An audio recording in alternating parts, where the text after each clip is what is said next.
नमस्कार, बिहार मिथिला न्यूज में आपका स्वागत है। मैं मनोज। अभी की बड़ी खबर बता दें, दरभंगा में एक बार विजिलेंस विभाग का छापा पड़ा है। देखिए, 3 दिनों से विजिलेंस विभाग की टीम एक बिजली विभाग के इंजीनियर के घर और आसपास पूरी तरह उसकी निशानदेही पर कुछ लोगों से पूछताछ करने के बाद उस पर आय से अधिक संपत्ति के मामले में विजिलेंस विभाग की छापेमारी हुई है, जिसमें अहम दस्तावेज, नकदी, कैश बरामद हुए हैं। कहा जाता है कि हाउसिंग कॉलोनी में जो एक्सिक्यूटिव इंजीनियर थे बिजली विभाग के प्रणव कुमार, उनके घर में किराए के मकान में गए बिजली विभाग के इंजीनियर थे। अभी उनको हिरासत में लिया गया है, पूछताछ की जा रही है। बड़ी खबर, पहले नकदी मिलने की एक बड़ी सूचना के बाद विजिलेंस विभाग की छापेमारी। चलिए क्या है रिपोर्ट दिखाते हैं आपको।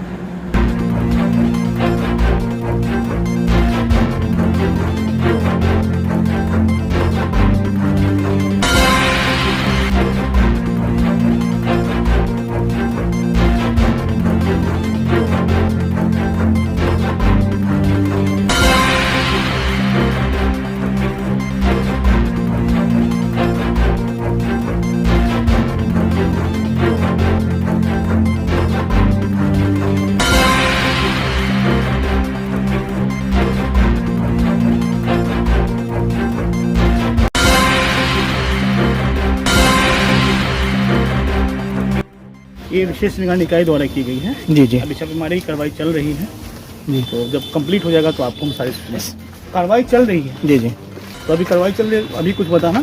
जी, जब कंप्लीट हो जाएगी तो ज़्यादा बेहतर होगा बताना। ठीक है, थैंक यू।